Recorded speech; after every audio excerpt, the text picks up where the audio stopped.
This is the Horse Radio Network. Rehabbing a horse with a long-term injury is crazy enough, but how do you stay sane during this laid-up period? This week, we're discussing what feel actually means, and is horse poop actually bad for the environment? Thanks for tuning in. From Heels Down Mag, a podcast where horse pros chat about what's happening in the horse world over drinks. Welcome to Happy Hour. I'm Justine Griffin. I'm Jessica Payne. And I'm Ellie Woznicka. Welcome to episode 52 of Heels Down Happy Hour. Hey, How's guys. it Hello. So, Ellie, I hear you're dying up there in the heat. Yes. It finally got warm.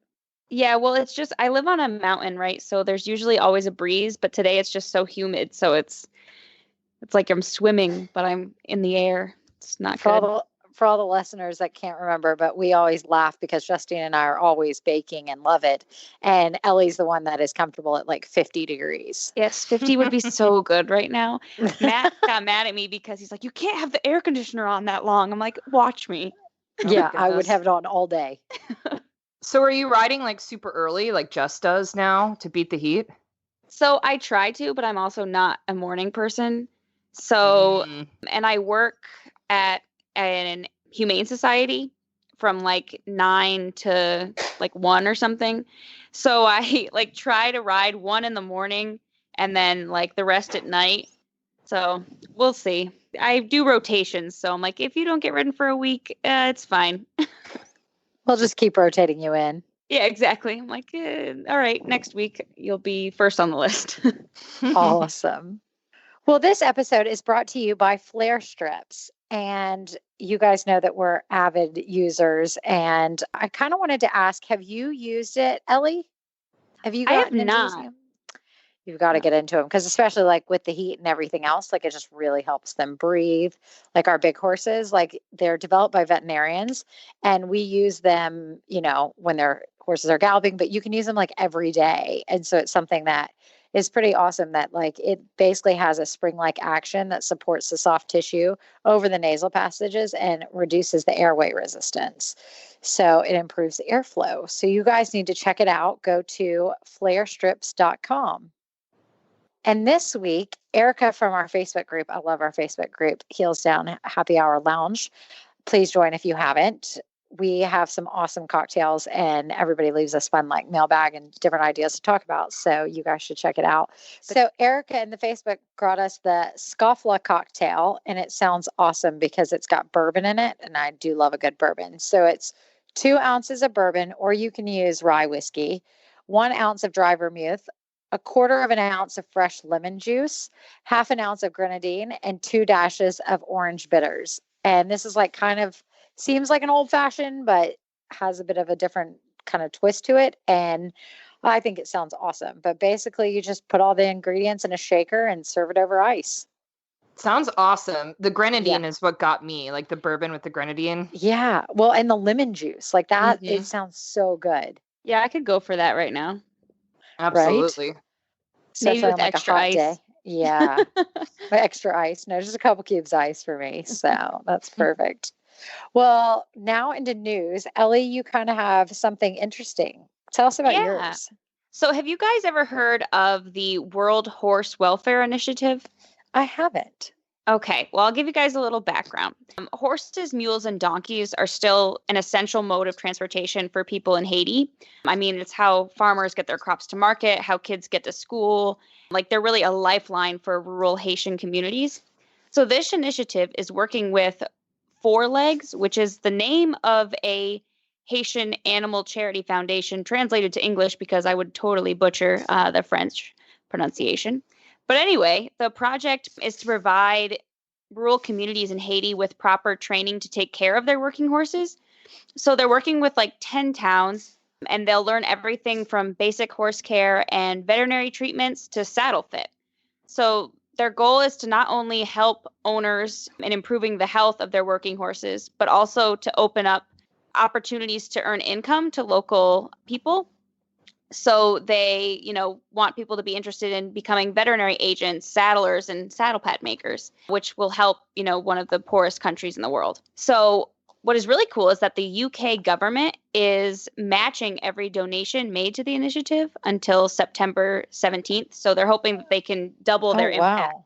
That's impressive. That's awesome. That is really the first awesome. time the UK is doing something like this for a horse initiative. So it's pretty cool. Very cool. And I think the donation thing is in the link. So. Oh, perfect. Speaking of history, that's kind of my news this week this is the first time that Israel actually qualified the show jump team for the Olympics. They were just competing and beat Poland by 1 second to win the Moscow equestrian contest. And they actually that secured them the place for the Tokyo Games next year. So that is really exciting for them because I know a couple of the riders have competed there individually, but have not actually competed as a team. So it'll be really exciting to cheer for them next year. Absolutely. That makes me really happy for Danny Goldstein, who, we've written about in the mag. We've talked about her on the show before. She's just had a really great year, and what a way to cap off a right full year. So she was one of the riders in it, and it was pretty awesome. So it's really exciting that they actually brought a big win and qualified for another spot. So that's awesome. That's probably so nerve-wracking. I wouldn't have been there, Ooh. Seriously. Her Lizamary mare is one of my favorite horses to watch right now. Mm-hmm. So Justine, you have some kind of weird news. I don't even know how you say weird or what it is, but it's kind of a little disturbing. So what's great about this news item is it kind of blends both of my worlds in that it is a story that came out of my own newspaper that I work for. So this is an issue that is happening right here in my backyard. So some background for you guys. Being in Florida, obviously you can imagine we have a ton of tourists. We've got Disney World, we've got the beach. But there are these groups that do horseback riding adventures for tourists on the beach here.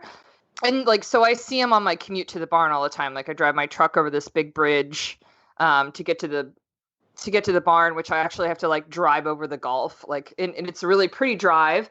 And so naturally, it's the side of the causeway has a small beach area that's not, it's not a main public beach. So that's where you can bring your horses. You see people kiteboarding there all the time and fishing. But so for years now, there's been a couple of tour operators that, bring a bunch of horses out there and you can pay to go ride in the water. And they've been there forever. It's something, it's pretty to see the horses. And one lady who does the tours here, she only uses gypsy drum horses, and they're really cute. It's pretty to see all the gypsy horses out in the water. But our local government here, we have a development board that wants to examine whether or not the horse poop that they leave behind is that bad for our waterways.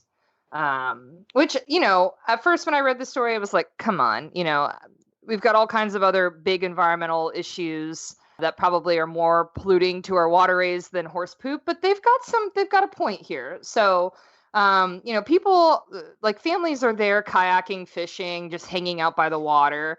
And there are several horses that they tie up to the trailer and they poop in the sand. I would hope that, and I'm sure that they are responsible and pick it up, but horses are pooping in the water, and they're also damaging the seaweed beds underneath the water, with the, because the horses go out a mile or two at low tide, into the water. Oh, wow. They go out pretty far. And so they've they're wondering if that's going to affect the seabeds there and in sea life.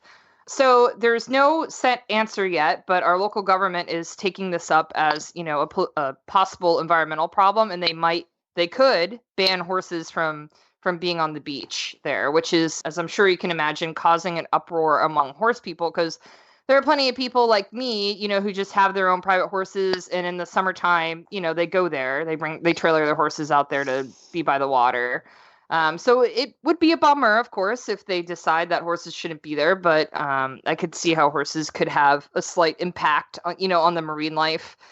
And this is a high priority issue right now because we've had some of the worst red tide we've had in years this last year. A couple of city governments have dumped their sewage into our bay. So like we're dealing with a bunch of pollution issues. And I think the timing just is not right for horse people. Like I'm afraid they're going to be on the wrong end of this argument, unfortunately. That's sad though. So I guess if know. you're in Tampa, go ride the horses now. Right, before they're gone. I feel like horse poop should be the least of the concern. The ocean's full of poop. I know. I mean, like what do they eat? It's not like they're eating meat, Right. And then the other issue too is it's like a big shipping channel in this area, so there are big boats that come through. You know what I mean? Like there's all kinds of stuff that's going on, and I feel like that could potentially be bigger issues, but this is what they're talking about now, Yeah. So we'll see what happens. I'll keep you guys updated. And so we have a question for you guys as our listeners. We want to know why you left your last trainer. So if you left your last training barn and your trainer's business, we want to know why.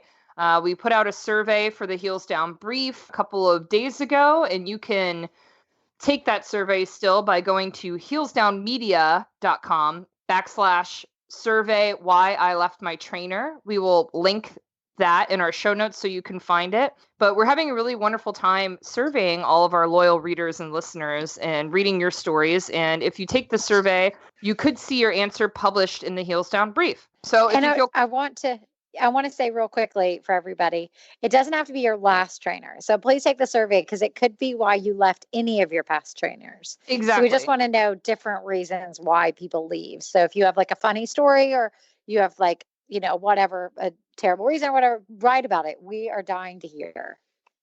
And your privacy is important to us. So please take the survey. We have all the, all the rules there, but I think you will be surprised to read some other people's answers. So if you have, advice for someone who wants to leave their trainer, we're all ears. We want to hear about it. And if you are a subscriber to the Heels Down Brief, you can read some of these answers beginning the week of July 22nd.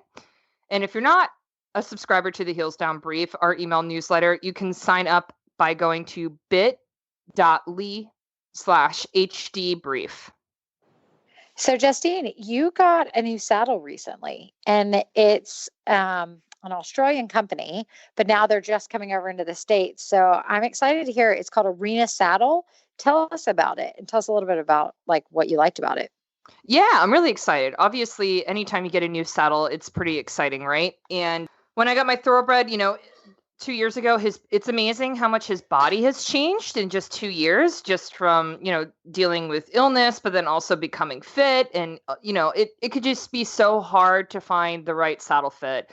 And my thoroughbred, luckily, he's not one with like a shark fin wither, but he's got enormous shoulders, which has always been, the bane of my existence to find a saddle that could not affect his shoulder movement. So I got this saddle from Arena Saddles is the name of the company, which is a new brand to me. I'd never heard of them before, but I'm so glad I found them. And they make dressage saddles and jumping saddles and then an all-purpose type saddle too. And what I love about this saddle is, one, it's super lightweight. It's like the lightest saddle I've ever lifted up. But it's still, they don't skimp on any of the details. It's still classically crafted European leather. They took all the time to make sure that they had all this attention to detail with the stitching of the saddle. It's super balanced and has a very supportive seat that I find it very supportive both when I'm riding on the flat and over fences. And so I have the jumping saddle. And what I like about it is it doesn't have an incredibly deep seat for a jumping saddle. And that's just maybe a pet peeve of mine. But I like, obviously, a deep seat for dressage. But for jumping, it's just the right depth for my big butt. You know what I mean? Like where I feel like I'm connected to my horse, but I'm not too deep. And I feel like the saddle feels incredibly balanced. It sits right where it's supposed to. The panels underneath the saddle are just so super soft. Like I could ride it without a half pad or anything, and it sits on my horse's back and he's completely comfortable in it. And it's just really an overall great, easy saddle to have around. I've really enjoyed riding in it so far. I've been super, super happy with it. And they come in like a really pretty Havana type deep chocolate brown, or you can get a black saddle too. So if you want to learn more about Arena Saddles, you can go to their website, which is arenasaddles.com. where you can see all the specs and everything you need to know about their various saddle models. But you can also see a list of where you can buy a saddle for yourself at various tack stores. Again, that's arenasaddles.com. So we got a question from Marlene in our Heels Down Happy Hour podcast lounge on Facebook. And it's how to not lose your mind while nursing your horse through a soft tissue injury. She is looking at 4 months of stall rest with an OTTB, and she wants to know help. So do you guys have any advice for her? So we're really sorry, first off, that your horse is going through that. But I feel like it's like the thing of horses. They're always off for some reason or some other way. And so how we kind of keep ours going basically during stall rest or whatever else, because they all get antsy and everything else. It's nice. Our barn, we have a lot of horses, so they kind of interact in that way. But we also try to find once they're able to get out of stall rest, like as soon as possible, as we have like these little like quarantine or like round pen paddocks that are tiny. So they do get to see, like, it's honestly a stall outside. So they feel like they're getting to go out. So like that has helped us, is like finding, obviously talking to your vet, like when it's actually able to go and do that. But we do it only on monitored turnout. We watch them, but if they can go out for an hour, a lot of times we'll have to like use like ACE or something to kind of keep them quiet to start with. But that has seemed to be one of the best ways, is like talking to our vets and saying, look, can we put them in this outside paddock basically, so they feel like they are, but it's the size of a stall. So, they're actually moving around a little bit more, but they seem to, like, in their minds, help it a little bit. But for us, obviously it's a little different, and I'd love to hear what you guys do, Justine and Ellie. But with us, like, there's always like kind of another horse that we have to go through the system with, that if one's hurt, we've got plenty more kind of thing, which is nice. But for I can kind of talk with, when I was off for being pregnant, I actually started just kind of finding like a group to join, and I did a lot of like exercises that kept me riding fit, so that when I got done with having Hudson and doing the whole labor and everything else, I would actually feel pretty good and be pretty fit. So I stayed actually pretty in shape by doing different exercise groups. And it was fun. I'd go with friends and do some yoga or bar classes and things like that. Like, exercises kept me pretty fit. And that was just a good way to keep my mind off, not the fact that I wasn't riding. It's a good idea. What about you, Ellie? So I've been through this a couple times with like horses I leased and stuff growing up, because I feel like everybody's been there, But my mom's horse, when I was in high school, managed to tear some ligament in like her fetlock area. And at the time, it sucks, right, to sideline your riding, but like literally the day after she was back to like could canter, she colicked really bad. She was displaced on both sides, and oh no, like we Yikes. barely got her to the hospital in time.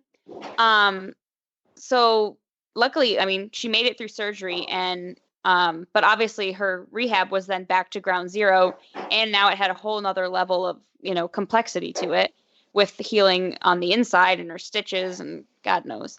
But that was really like a wake up call for me, because I remember thinking, like, God, I just want to ride. Like, this sucks, But it's like, it made me realize that like what's important is like how much I loved this horse, And honestly, I just like loved grooming her in her stall and obviously grazing her when I could.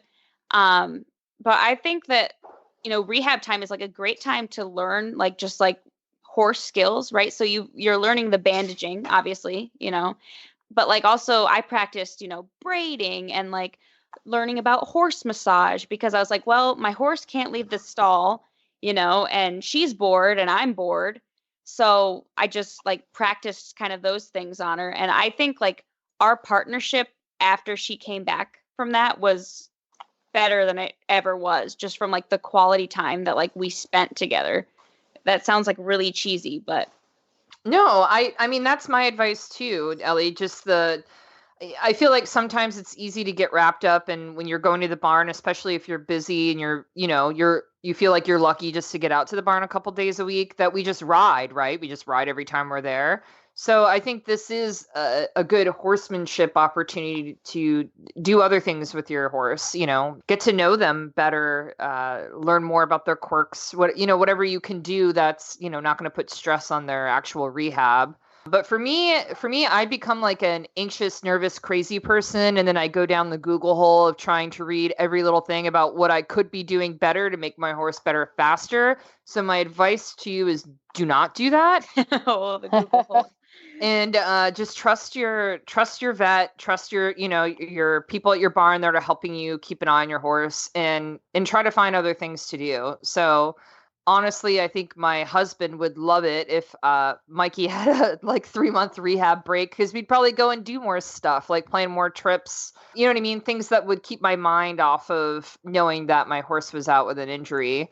But this is also a great time to go audit a clinic, go take a lesson with a trainer you've always wanted to ride with, but maybe your horse wasn't at the right level yet. There are plenty of things you can go and do and still feel productive, keep your fitness up, and still feel like you're scratching that horse itch. Are you guys tired of cold therapy products that don't actually stay cold? Ice Horse is proven to stay colder 3 times longer than gel wraps or buckets of ice and water. Backed by scientific testing, Ice Horse chirotherapy really works. No wonder it's preferred by professional riders, leading vets, and top physiotherapists. Learn more at icehorse.net. Okay, so we're going to talk about something that I've always really wanted to talk about with you guys, especially you, Jess, because this is something that I feel like I struggle with personally all the time. So I'm really happy that Kathy from our Facebook group asked this question. And Kathy says she's an adult amateur, and one of her biggest struggles with riding is feeling, in quotes, so feeling of a movement or exercise. Sometimes doing it over and over isn't the best advice since your horse doesn't react the same each time. So do we have any suggestions for her, words of wisdom? And I'm really curious to hear, what you guys have to say, because for me as an amateur, I think about, I'm in a dressage lesson and my trainer's on the ground in the middle of the ring trying to explain something to me as best she can with words. And she's also talking a lot with her hands and moving her body all around to try to get me to understand what she wants me to feel in the saddle, right? When I use the right cue, or I use the extra leg pressure, or in that microsecond where my horse gives and is super light, like she wants me to understand that is the goal, right? But it can be really hard. We'll do an exercise 5-6 times and I'll get a glimpse of it maybe each time. But that eureka moment where you finally go, oh my God, I know what you've been yelling at me about for the last 20 minutes. Is there something that maybe, Ellie, we'll start with you as someone, you're a rider, you're a trainer. How do you help encourage someone who's like trying to find that right feel in the moment? Yeah, so I mean, obviously it depends on each exercise, but like for anyone starting out, especially if like my owners come and, want to ride the horse that I've been breaking, right? If they come, like the best thing I recommend them to do is to trot like as fast or as slow as the horse wants to go, and just kind of like sit and just kind of get like a feel for like their natural rhythm.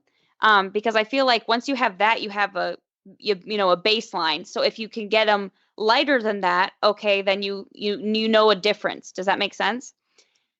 Yeah, I get what you're saying. Yeah. So then after that, like for me, like riding terms, I count rhythms like all the time, so, and it's the same kind of thing so that I can feel the difference, if I'm, trotting and it's 1 2 1 2, and the one extends longer because I got him to actually extend and push off his hind end, then I can notice the difference in the counting. But like everything I do is from counting rhythms. Like I had a trainer growing up that was always like, oh, okay, count to the jump. And I never counted like 3 2 1 because it would mess up my like rhythm counting of, because I count all the way around the course, like I'm like 1 2 3 1 2 3. It's kind of stupid, but I think it works really well.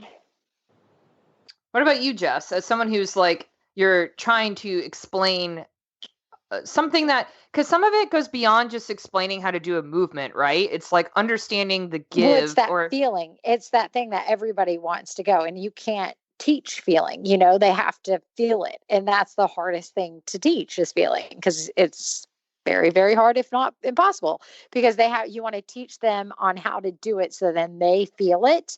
And so that's what the hardest thing is. Like, I found either, yes, doing it over and over, it's very hard, but getting it on different horses. So you kind of say, look, this is what I've been trying to get you to do on this horse, and that will make it easier. So I've used examples if they have multiple horses. Or also what I find very useful is having them watch, especially like jumping or trying to do an exercise to get the feeling so that they're lighter or they're not pulling or kicking or whatever else, is having somebody else do the exercise as well, or even the movement, and go, look, watch this, like even watch how they kind of progress to see it and how they do it. And then they go, oh, I see how it's not working, or they see how it's working and go, look, that's what you were doing. If you can catch the shoulders and do all this, your horse won't run out the outside or whatever the exercise is.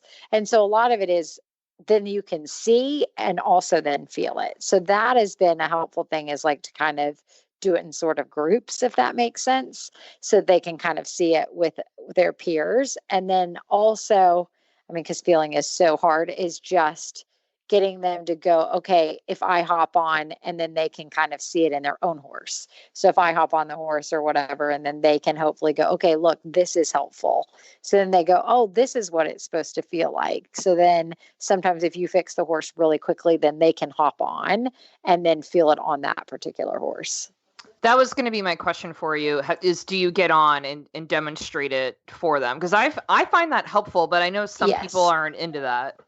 Yeah, and I think it's different people are different taste or whatever, and like certain horses, whatever it is. But a lot of times that if they're not getting it within that first couple, times of repeating it, what am I going to do? Just sit there on repeat? Like, I might as well just do a recording, and then I don't need to be there, basically. So it's like, okay, let's change it up and do something different, whether I get on it, do a different exercise. So I find it helpful for me to get on, show them, and then they can see it and then get on and feel it. That makes sense to me. Now, Ellie, I know you also rode in college, which is, essentially the, catch riding system. And I think that's an interesting example to talk about here, because when you're trying to establish a feel, you're thinking of a horse you've been, developing a relationship with for a long time, but that doesn't work in a catch riding situation. So maybe, do you have tips for that? Because that's almost, for me, I feel like that's what taught me how to understand the balance in the give and take of feeling a specific movement or feeling a specific connection to a horse, right? Yeah, absolutely. And I thought about that when Jess was saying, watching other people, because when you get to, I mean, I did IHSA. So if you get there and you're watching the warm up, you can see, what the rider's doing that's either, making for successful jumps or like causing some issues, like, oh, does it not like when you sit on them really hard in the corner, and that I think is a really good way to kind of get to know a horse's likes and dislikes. But then in terms of like, getting on and actually be able to catch ride successfully, like I feel like, you have to kind of, one, adjust really fast, but also just, I don't know, I just try to let the horse like do what it wants for a couple strides. And then like, I'll try, okay, like, can I take a little more rein, and then I kind of see their response. Does that make sense, Justine? Like, what did you do in college? Yeah, no, that does make sense to me. So I rode on my dressage team for college, and obviously I feel like that's a little bit of a different situation than like the hunt seat team. I mean, they both have their challenges, but so when I got on, I was immediately trying to do a warm up that was suppling this horse, because I had no idea what I was getting on. So lots of small circles, big circles, trying to establish that connection, getting the horse to a point where I go, okay, how fluid is he going to be? Can I ask him for more coming through his back, or is this low stretch the most I'm going to get out of him, right? So for me, it was putting the horse to work right away. And just kind of being like, okay, I had to be the confident alpha rider in this situation to assess in my, what was it, like a 10-minute warm up of how much how much I'm going to get out of this horse before I got to go ride this test. So, what can I ask him for realistically? And so that was like a lot of lateral work and a lot of immediately getting on my leg and going forward to see what I had to work with. Oh, see, that would have been a not nice. My sister does the dressage team for college, and she, gets a warm up and stuff for IHSA for hunt seat and Western. There's no warm up. So like I would have to go in and do a reining pattern, and I'm like, it's just I get what I get, Oh. Yeah, so we had a short warm up, not a long warm up, but I had like 10 minutes, I think, maybe less than that. I'm old, so don't quote me on it, but yeah, I know NCAA or NCEA runs like that too, so you get that chance to get the feel, but I think at least in my experience for catch riding in college, it was kind of like you kind of test real quick, down alongside, and then you get what you get and you kind of just have to go with it. So I think that helped me a lot though with younger horses, because I'm able to kind of let the horse do what they are comfortable with before I ask them to change and, ask for more shape and stuff like that. Sure. That makes sense to me. So SmartPack has this lovely tagline that I've always really liked. Like, it brings a smile to my face when I read it on their website. And maybe that makes me a nerd, but the tagline is, because you shouldn't have to worry about anything but your best friend. And I just love that. And I think that is emulated perfectly in SmartPack's Colic-Care program, which is a free program which works in conjunction with your existing equine insurance and even covers senior horses because it has no upper age limit. And it's basically a policy that works for colic in your horses. So if you have any questions about how this program works with SmartPack, you should go to smartpackequine.com. All right, guys, it's time for Rose and Thorn. Who wants to go first? I can go first. Yeah, Oh, you go. I'll let okay. you go. Well, okay. So mine are kind of connected. So my rose is that so the shelter I work at was doing a buy one, get one sale for cats for the month of June.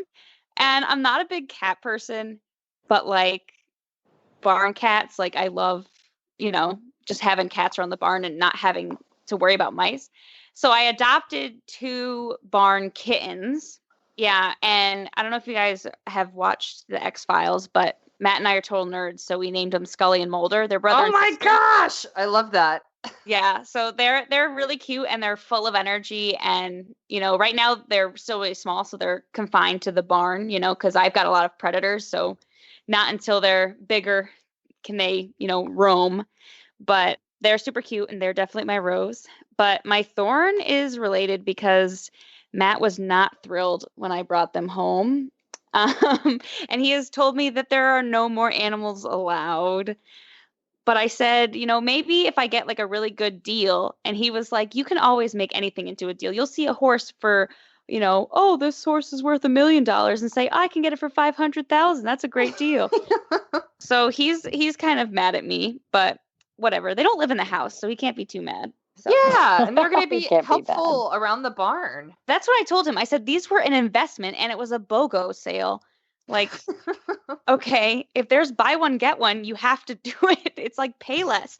But anyway, so Jess, what's yours? So mine is, I think it was last week. I can't even tell you weeks and stuff. I think it was actually 2 weeks ago. But anyways, Quincy, that quintessence horse of ours, it's like super cool. He's the 8-year-old show jumper. He won his first Grand Prix and my parents were in town to watch it. And it was at the Aiken Summer Classic that's down in Aiken, and Bob Bell with Classic Company puts it on. So it's a great show, great venue. And Quincy won his first Grand Prix. So Doug was super excited to add another Grand Prix win to his whole thing. But the cutest part was Hudson was there and he, as soon as he won, started cheering so loud and clapping. And it's the cutest video. And so that is my rose. Oh, I have a video of it. It's the cutest thing. And now it's so bad. I mean, people are going to judge me because my child gets on my phone all the time and plays on it. So yes, my 18-month-old knows how to use my iPhone. It's really kind of scary. Oh my but gosh. he gets into the photos and he loves watching that video. He will go into the video and just watch it on repeat of himself cheering, like "Daddy won," and then he's cheering. So That is so cute. Can you post that in the I'll in the post it. lounge? It's just it's so cute. So he watches it like every day, like as a reminder. Quincy won. Quincy won. So it's the cutest thing. So now you need to do a sequel, which is a video of Hudson watching himself on video. Right. He loves watching himself on video or pictures, and then he'll like go up to people and be like, "Ah!" And he shows them the picture of himself, and he giggles. I'm like, "Yes, that is you, buddy. Yes, I'm so glad you're proud of yourself." So that is definitely my rose. And then my thorn is in a couple weeks, Hudson's going to start. It makes me a little nervous, but it will be good. He's going to start ISR swimming lessons, and it's the infant, like for basically it's like self-recovery, so that they basically teach the kid. So it's not really swimming lessons, but they teach the kid that if they dump in the water, they roll over to their back, and then they can like basically roll over for a second, roll back over in their back. So it's not about swimming, but it's about if they fall in fully clothed, like at the end, they actually like toss them in with summer clothes and winter clothes 2 different times, and they have to flip over. And so like it gives you an extra, for me, it will give me a little bit like more security, saying, okay, look, like not that you don't want to be on top of him, but if he slips and falls and I'm on the other side, it gives me 2 extra seconds to basically get in the pool to go get him. So, Wow. but they're pretty intense. Like they only do it for 10 minutes, but he has to go for 5 weeks for 10 minutes, 5 days a week. I'm like, that's a lot. It is a So lot. they have a program like that though, because that's yeah. super So different. yeah, I've had a couple friends like love it and stuff. So that's my thorn, is that one. It's like just going to be a little nerve wracking because I think at first he's probably not going to like it, but he loves the pool. And so I'm like, look, buddy, you got to learn to, like, when you jump in, you can flip back over. So that is definitely my thorn this week. So we have to start that. Justine, what about you? So my rose is a shout out to Lynn, who boards her horses with me at the barn, because I had no idea she listened to the podcast until she sent me a Facebook message the other week and said, I heard your shout out on your podcast that I'm the grandma snowbird. And I'm like, oh my God. So That's awesome. From our segment where we were talking about find your tribe and barn families, and I mentioned Lynn, who is a snowboard. She's spending her summer in Michigan, and I'm super jealous right now with her horses. But yeah, so my rose is that Lynn listens to the podcast. And so that's my shout out to her. And then my thorn, which Jess is going to roll her eyes because it's not really a thorn, but I am riding in a clinic this weekend, and I'm super nervous. Like I should be excited, but I'm nervous. And it's with the German riding instructor who we've had on the show before, Ronnie Reamer. Yeah, I'm really excited. He's coming to a really nice barn, like literally 5 minutes away from my barn. So I'm going, and I'm riding both days in the clinic. But it's been a long time since I've, gone out and done a clinic, and so I'm a little nervous. I don't know. Fun. I'm like, oh. I'm not like super happy with my equitation right now. I feel like I'm a little lazy and a little weak. And the last video that my trainer took of me at the barn, I feel like I look fat in my breeches. And I'm like, now I'm going to try to put it all together and go to this clinic in the middle of in the beginning of July when it's going to be super hot. I don't know. No, that'll be fun. But I do see why you're like, it's nervous to like go to those big clinics and stuff. So I actually do agree with you this time that yes, it is. I can see that being a thorn. But once you go, then that's going to be your rose. I think so too. I think I just got to get there and ride, and then I'll be like, this was the greatest thing ever. So yeah, absolutely. My horse is sweating. He's doing really well. That's the only reason why we're going. I'm such like ridiculous paranoid horse mom that I drove him to the vet last week to like make sure he was going to be okay to go to this. Because I worry like asking him to work too hard in the summer, But I feel like with clinics, you ride a little bit, then you got to stop and wait and watch everybody else in your session, right? So it shouldn't be like too much work, right? No, it'll be good. No, it'll be good. Yeah, for lots sure. of walking breaks. Okay, good. So anyways, that's my thorn for now. But Jess, we have this mailbag from Lindsay in the Facebook group that is really quite fascinating. And since you and Doug work with owners quite a bit, I was hoping you could answer it. So Lindsay wants to know, She wants to know more about what owners are and why they're a thing in the eventing world. What's in it for them? What's their relationship and interaction with the horse like? And at what level do you start to find owners who aren't riding or showing the horses? Is it a thing in other disciplines? So, well, I'll start at kind of the beginning, but basically, I think what's in it for them is they get to be part of the team kind of atmosphere and they get to go behind the scenes. They go to big events, they go to the barns, they go to, the sponsor areas and stuff, and they get to feel like part of the program. And a lot of our owners don't ride at the upper levels, but they have dreams to go to the Olympics and, you know, do all of this. So they got to kind of be part of that. So we have owners that, for us that we own percentage of most of our big horses, not all of them, of course. And so we kind of, everybody's a little bit different of why they come in, but it's basically they want to be part of it. And, we have one she's like one of my favorite ladies ever. She's actually, I teach her and she's like, I just wanted to be a groupie.